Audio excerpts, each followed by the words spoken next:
Hello student, मैं राजकुमार स्वागत करता हूं आपका प्यारे से यूट्यूब चैनल डीप एनालिसिस पर। पिछले वीडियो में हमने जो है निविड संकुलन को पूरी तरीके से अच्छे से पढ़ा दिया था। अगर आपने वो वीडियो नहीं देखा है तो शुरू से आप जाके उसे देख सकते हैं। प्लेलिस्ट उसका बना हुआ है, जितना भी आपका क्लास छूटा हुआ ठोस अवस्था का आप वहाँ से जाके जो है अच्छे से कर सकते हैं। आज हमारा टॉपिक क्या है कि एकक कोष्ठिका में जो कण है और उसकी भुजा है उसकी त्रिज्या में संबंध, मतलब कि उनमें संबंध हमें बताना है। तो आइए इनको हम स्टार्ट करते हैं। इससे पहले अगर आप चैनल पर नए हैं, 12th की तैयारी कर रहे हैं, 2025 में एग्जाम देने वाले हैं, तो आप किसी भी बोर्ड के हो उससे कोई फर्क नहीं पड़ता, सभी बोर्ड का सिलेबस यही रहता है। अगर आपको ठोस अवस्था पढ़ना है, बिहार बोर्ड के बच्चों को ठोस अवस्था पढ़ना है, तो आपको भी यूपी बोर्ड है या एमपी बोर्ड सबको ठोस अवस्था पढ़ना है, ठीक है ना। इसलिए सिलेबस सबका एक रहता है, एग्जाम भले एक अलग होगा तो पढ़ लीजिए, एग्जाम कोनो अलग हो तो आप अच्छे से कर लीजिएगा। तो क्या है हमारा टॉपिक का नाम? कण की त्रिज्या तथा एकक कोष्ठिका की भुजा में संबंध। पहला क्या आपका है? सरल एकक कोष्ठिका, जिनको SCC कहते हैं। फलक केंद्रित एकक कोष्ठिका, जिनको FCC कहते हैं। एक और है अंतः केंद्रित एकक कोष्ठिका, जिसको काय केंद्रित भी कहते हैं, उसको भी आगे बताएंगे। ये सब क्या है एक बार मैं आपको बता देता हूँ, हालांकि जो शुरू से पढ़ रहे हैं उनको पता ही होगा ये क्या होता है, ठीक है ना। तो बार बोलता हूँ, सरल एकक कोष्ठिका, इसका दूसरा नाम है आद्य घणीय एकक कोष्ठिका इसको बोलते हैं। क्या होता है? ऐसे एकक कोष्ठिका जिनमें अवयवी कण खाली कोनों पर हो, उसे क्या कहेंगे? सरल एकक कोष्ठिका या ऐसे सिंपल क्यूबिक यूनिट सेल, है ना। तो इसको हम बनाते हैं एक बार आपको इस तरह से।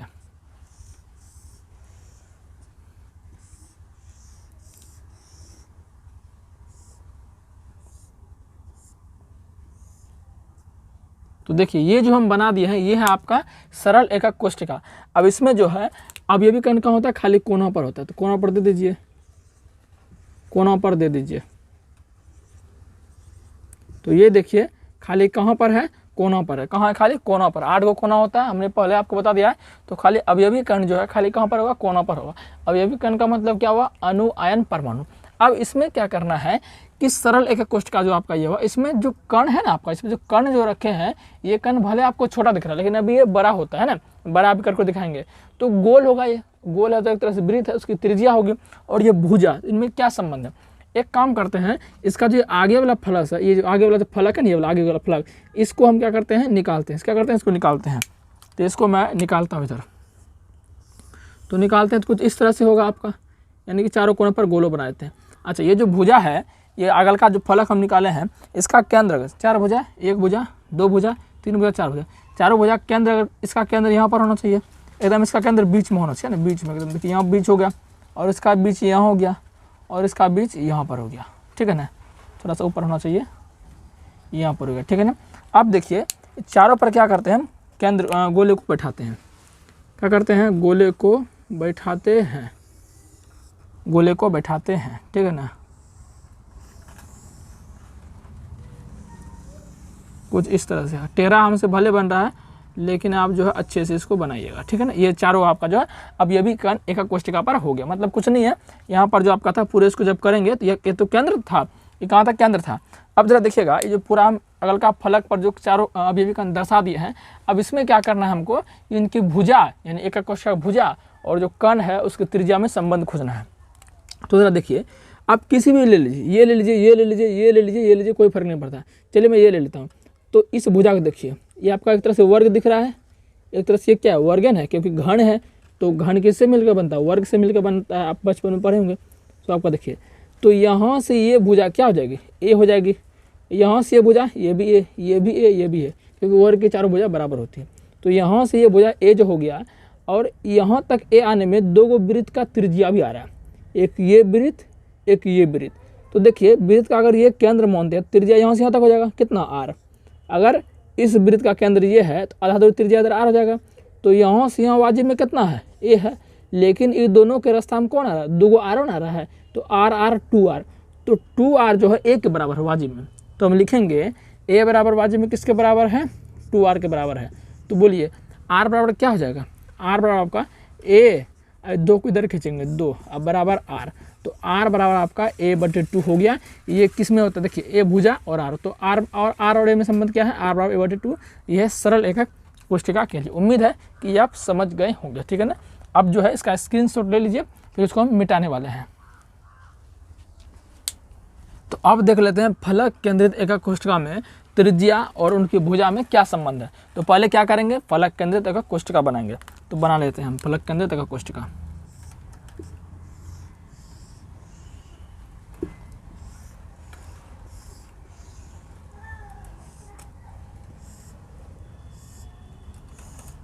तो ये हम बना लिए एकक कोष्ठिका। अब इस एकक कोष्ठिका हमको किस में कन्वर्ट करना है, फलक केंद्रित यानी एफसीसी में।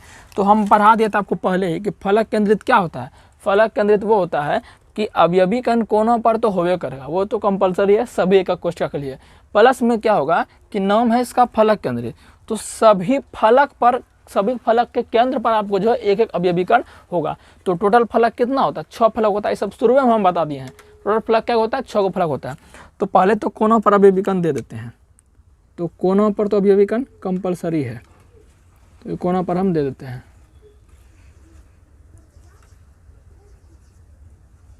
तो कोनों पर दे दिया। अब क्या करना है, हमें सभी फलक पर देना। क्या करना, सभी फलक पर देना है। तो पहले देखिए ऊपर का फलक, नीचल का फलक, यानी छत वाला फलक और जमीन वाला फलक। तो ये हमारा हो गया छत वाला फलक और ये उनके केंद्र पर देना है, 2 हो गया। अब देखिए, अब इधर दीवार रहता है, इधर दीवार रहता है। आपका घर जो होता है वो भी एकक कोष्ठिका ही होता है। तो एगो इधर होगा और इसका सेम इधर होगा, ठीक है। उसके बाद अगर हम बात करें, इधर दे दिया। अब एगो पीछे वाला, एगो आगे वाला, यानी कि कुछ एगो यहाँ होगा, एगो थोड़ा यहाँ पर हो, तो इसको यहाँ कर देते हैं, ठीक है। तो इस तरह से हमारा जो है, गिनिए 1 2 3 4 5 6 गो फलक हो गया। 6 फलक के केंद्र पर हम दे दिए। तो ये आपका क्या हो गया, फलक केंद्रित एकक कोष्ठिका हो गया। अब इसमें भी हमें क्या करना है कि इनकी जो भुजा है, जो कर्ण जो बना है, इनकी जो भुजा है और आपका कर्ण की जो त्रिज्या, उनमें संबंध खोजना है। तो वही एक हम आगे वाला फलक ले लेते हैं। तो इसमें आगे वाला एक फलक ले लेते हैं। तो हमने आगे वाला फलक ये वाला यहाँ पर ले लिया। अब जरा इसमें ध्यान से देखिएगा कि इसमें जो है इस वाले भुजा को देखिए, ये वाला देखिए, ये वाला देखिए, ये भुजा और ये वाला, ध्यान से देखिएगा। तो इन दोनों भुजा का देखिए, यहाँ पर अगर इसे खींचेंगे तो एक विकर्ण बन जाता है। क्या बन जाता है, एक विकर्ण बन जाता है। और इस विकर्ण में जो कौन कौन आएगा, एगो यहाँ आएगा, एगो केंद्र वाला आएगा, एगो यहाँ आएगा। अब बोलो सर ये दोनों, तो ये दोनों साइड में रहेगा। हम यहाँ पर चित्र बनाने में थोड़ा ऐसे हो गया, समझ गए ना। तो इसका जो फलक का केंद्र सिर्फ वो आएगा। तो यानी कि ये भुजा रहेगा, ये भुजा रहेगा और इसका ये विकर्ण रहेगा।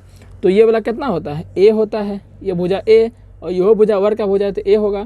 तो बोलिए ये वाला कितना हो जाएगा। पहले से हम क्या करते हैं, इस पर एक वृत्त बना लेते हैं। तो इसको ये ए ही आपका हो जाएगा, ये भी ए हो जाएगा। तो इस पर क्या करते हैं, हम विकर्ण खींच देते हैं।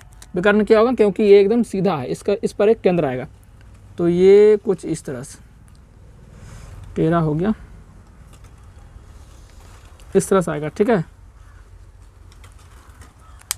अब जरा देखिएगा कि इसमें जो आपका है कि एक कोना यहाँ रहेगा, मतलब एक वृत्त यहाँ, तो कुछ इस तरह से, इस तरह से, ठीक है ना, ये वाला। फिर एगो बीच में रहेगा, तो वो कुछ आपका इस तरह से रहेगा, ठीक है ना। एगो यहाँ रहेगा, इस तरह से रहेगा, कुछ इस तरह से तीनों। हालांकि तीनों गोला आपको बराबर दिख रहा है, लेकिन ये बराबर गोला होगा, ठीक है ना। अब जरा देखिएगा, ये जो भुजा ए है, ये भुजा ए है, तो ये आपका हो गया लंब, ये हो गया आधार, और ये क्या हो गया, कर्ण हो गया। तो कर्ण का सूत्र क्या होता है, आपने पढ़ा होगा 10th क्लास में, 9th में पढ़ा होगा। कर्ण सूत्र क्या होता है, लंब स्क्वायर प्लस आधार स्क्वायर, और इसका अंडर रूट होता है। तो लंबो ए आधार हो, तो करेंगे तो क्या, इधर कर लेते हैं, ए स्क्वायर प्लस ए स्क्वायर। तो ए स्क्वायर होगा ए स्क्वायर प्लस, ये सब तो जानते हैं, सब तो बच्चा वाला चीज़ है, तो ये सब आपको बताएगा। और 2 स्क्वायर लगता है कितना आ जाएगा, 80। वर्ग रूट कितना आएगा, √2 आएगा। तो ये वाला विचल का कितना हो गया आपका, √2 हो गया। कितना हो गया, √2 हो गया, यहाँ √2 होगा, ठीक है ना, √2 होगा। तो यानी कि इस विचल का वैल्यू आ गया √2। अब जरा देखिएगा आप ध्यान से कि ये तीनों वृत्त जो है, तीनों वृत्त का त्रिज्या होगा। ये पूरा विकर्ण कितना आ चुका है, ये √2 आ चुका है। कितना आ चुका है, √2। यानी हम साइड में लिख देते हैं, ये कितना आ चुका है, √2 आ चुका है। अभी तीनों का मान कितना होगा, जिस तरह हमने उसमें देखा था कि दोनों वृत्त का त्रिज्या R2R हुआ था। इसमें देखिए क्या को वृत्त है, पहले इस वाले वृत्त को देखिए, इस वाले वृत्त को देखिए। तो यहाँ से इसका त्रिज्या कितना हो जाएगा, R हो जाएगा। अब ये पूरा वृत्त है, ये क्या है, पूरा वृत्त है। तो पूरा वृत्त है तो इसका व्यास हो जाएगा, यहाँ पर क्या हो जाएगा, व्यास हो जाएगा। तो व्यास कितना होता है, त्रिज्या का 2 गुना 2R। अब ये आधा वृत्त है, तो आधा त्रिज्या होगा, तो R होगा। तो जोड़िए तो R 2R 3R और 3R 4R। यानी कि इसका जो दूरी का लंबाई है वो कितना, 4R है। और वाजिब में है कितना इसका, √2, यानी कि 4RA ही है, √2। तो लिखेंगे 4RA बराबर कितना हो गया, √2 हो गया। कितना हो गया, √2 हो गया। तो बोलिए R बराबर क्या हो जाएगा, √2A/4। ये आपका इसमें संबंध आ गया, किसके लिए, फलक केंद्रित एका कोष्ठक के लिए। अच्छा मैं ये आपको क्यों बता रहा हूँ, क्योंकि ये आपका न्यूमेरिकल में काम आएगा, या डायरेक्ट सूत्र पूछ लेता है कि फलक केंद्रित एका कोष्ठक के लिए आर और ए में क्या संबंध होता है, यानी कि कणों की त्रिज्या और एका कोष्ठक की भुजा में क्या संबंध होता है। तो आर बराबर √2a/4। उम्मीद है कि आप समझ गए होंगे। अब एक और है अंत्य केंद्रित एका कोष्ठक या काय केंद्रित उनको, जिसका आप स्क्रीनशॉट ले लीजिए। प्यारे बच्चों अब हम देखेंगे अंतः केंद्रित एका कोष्ठक क्या होता है। इसको शॉर्ट में BCC बोलते हैं, सब पहले हमने बता दिया है। इसका एक और नाम है, इनको एक और नाम से जानते हैं जिनका नाम है काय केंद्रित। क्या नाम है, काय केंद्रित है, ठीक है ना। अगर आप हमसे शुरू से पढ़ रहे हैं तो आपको अच्छी तरह से समझ में आ रहा होगा, कोई दिक्कत नहीं हो रही होगी, ठीक है ना। हाँ चलिए, तो इनमें समझते हैं कि त्रिज्या यानी कि कणों की त्रिज्या और एका कोष्ठक भुजा में क्या संबंध है। तो वही हमें क्या करना पड़ेगा, पहले एक एकक कोष्ठक बनाना है। तो एकक कोष्ठक पहले हम एक बना लेते हैं अच्छे तरीके से। तो ये बना लिया एकक कोष्ठक, ठीक है ना। अभी नहीं बना है, इसमें थोड़ा सा और कारकोनी हम करते हैं, ठीक है। तो ये हमारा जो है थोड़ा सा टेढ़ा हो गया, सीधा कर लेते हैं इसको। हाँ अब इसको मिला देते हैं फटाक से, ठीक है। तो ये हमारा बन गया है एकक कोष्ठिका। अब ये एकक कोष्ठक हमें किस में कन्वर्ट करना है, कन्वर्ट करना है अंतः केंद्रित में। किस में करना है, अंतः केंद्रित में करना है। तो अंतः केंद्रित किसे कहते हैं, अंतः केंद्रित किसे कहते हैं, एकक कोष्ठक का कोना पर तो होबे करेगा, मतलब अवयवी कण कोना पर होबे करेगा, और अवयवी कण कहाँ होगा, नाम में है अंतः केंद्रित, मतलब अंदर केंद्र पर। अंतः मतलब अंदर, अंदर केंद्र पर आपको रखना पड़ेगा। तो कहीं ना कहीं पहले तो कोना पर रख देते हैं ना, पहले कोना पर रख देते हैं। इतना तो आप सीख गए होंगे, ठीक है ना। कितना बार बनवा दिया आपको हम, ये हो गया कोना पर रख दिया। अब एक होगा बॉडी के सेंटर पर, कहाँ पर होगा, बॉडी के सेंटर पर, मतलब कि फलक के केंद्र पर होगा, पूरे बॉडी के सेंटर पर। जो पूरे एकक कोष्ठक केंद्र कहाँ, एकदम बीच में होगा, एकदम कहाँ होगा, एकदम बीच में आपका होगा। समझ गए ना। तो उम्मीद है कि आप समझ गए होंगे, ठीक है ना। अब जरा देखिए, इसमें से थोड़ा सा डिफिकल्ट है, क्योंकि इसमें हमको भुजा ज्ञात करना, हमें जो है इस केंद्र को लेकर रहना है, केंद्र को साथ में लेकर चलना है। जैसे उसमें हम लेकर चल रहे थे, केंद्र भी आ जाए, तो इसमें भी केंद्र को हमें साथ में लेकर चलना है। तो पहले जरा देखो आप कि थोड़ा सा इनका हम नामांकन कर दे तो आपके लिए बेहतर होगा ना, ताकि थोड़ा सा क्योंकि डिफिकल्ट है तो इसको हम A नाम देते हैं, इसको B देते हैं, इसको C देते हैं, C हो गया, और ये आपका D हो गया, E F G H हो गया, ठीक है ना। तो नाम दे दिया। पहले आपको इसमें क्या करना पड़ेगा कि देखिए यहाँ से तो कोई केंद्र नहीं मिल रहा है हमें, यहाँ से तो हमें कोई केंद्र नहीं मिल रहा है। लेकिन अगर हम देखें कि इसको अगर हम A मान लें तो ये भी A हो जाएगा। तो यहाँ पर जरा देखिएगा आप कि वर्ग में क्या होता है, क्योंकि ये वर्ग से ही मिलकर बनता है। किससे मिलकर बनता है, वर्ग से। वर्ग में प्रत्येक कोण 90 डिग्री होता है। तो ये भी आपका क्या होगा, ये जो A और C के बीच जो कोण बनेगा ये भी क्या आपका 90 होगा। कितना होगा, ये 90 आपका होगा। हालांकि ये बीच में नहीं आएगा, ठीक है ना। कितना होगा, 90 आपका होगा। तो जरा देखिए कि इसका विकर्ण हम करें तो ये आपका होगा एकदम सीधा, यहाँ से ये इसका क्या हो जाएगा, मुझसे टेढ़ा ही खींचा जाता है, ये आपका इसका क्या होगा, विकर्ण हो जाएगा। क्या हो जाएगा, विकर्ण होगा। तो बोलिए ये A है, ये लंब, ये आधार, तो कर्ण क्या हो जाएगा, अभी तुरंत बताए थे, कितना हो जाएगा, √2a हो जाएगा। कितना हो जाएगा, √2a। इतना तक कोई दिक्कत नहीं है। अभी आपका फाइनल आंसर नहीं आया। अब जरा देखिएगा कि ये केंद्र को लेते हुए कहाँ विकर्ण खींचा जाए, तो ये आपका इसमें मिलेगा, यहाँ से इसमें मिलेगा। किसमें मिलेगा, इसमें मिलेगा। अब जरा देखिए यहाँ पर जो है, यहाँ पर आपका 90 बन रहा है, यहाँ पर आपका 90 बन रहा है। देखिए ये भुजा और ये भुजा कितना बन रहा है, 90 बन रहा है। तो बोलिए ये कितना हो जाएगा, वर्ग की भुजा है तो ये तो A ही होगा। और ये लंब हो गया और ये आपको क्या हो गया, आधार हो गया। तो कर्ण कौन होगा, ये होगा। कर्ण कौन होगा, ये होगा, ठीक है ना। तो अब ये हम निकालते हैं, ये वाला यानी कि EC निकालते हैं। तो बोलिए EC बराबर क्या हो जाएगा, EC तो कर्ण है, तो क्या होगा, लंब स्क्वायर पर आधार स्क्वायर। डायरेक्ट करते हैं, लंब आपका ये है तो हो जाएगा आपका A² डायरेक्ट लिख देते हैं, ठीक है ना। और आधार कौन है, ये आपका √2a आधार है। तो इसको भी डायरेक्ट हम कर देते हैं √2a का होल स्क्वायर। चलिए इसको भी अच्छे से करिए देते हैं, रूट दे देते हैं, ठीक है ना। तो A का स्क्वायर A² और √2 का स्क्वायर क्या हो जाएगा, √2 हो जाएगा, और ये A² यानी 2a² हो जाएगा, ठीक है ना। करते हैं A² और 2a² 3a²। जब इसको हम वर्गमूल से बाहर निकालें तो क्या होगा, A का A हो जाएगा, तो ये नहीं हो जाएगा आपका √3a हो जाएगा। यानी कि ये जो आपका निकल का है EC, ये निकल आया आपका √3a निकल आया है। अब आपका 90% कम हो चुका है। अब जरा देखिए कि ये जो E से C रेखा है, इस पर कितने अवयवी कण हैं, 3 अवयवी कण हैं। एक तो खुद ये है, एक तो आपका ये है, एक तो आपका, यानी कि 3 अवयवी कण है, मतलब 3 गोले बनेंगे, 3 वृत्त बनेंगे, तो 3 त्रिज्या भी होंगे। तो कर लेते हैं, इसको थोड़ा बाहर निकालते हैं, इस वाले चीज़ को हम थोड़ा बाहर, अच्छा ऐसे थोड़ा बाहर निकालते हैं इसको ना, नहीं तो यहीं पर कर देते हैं, पता चला आपको दिक्कत हो जाए। इस सब को हटा देते हैं। तो पहला तो इसको सटाते हुए आपको करना है, पहला वृत्त, ठीक है, और आपका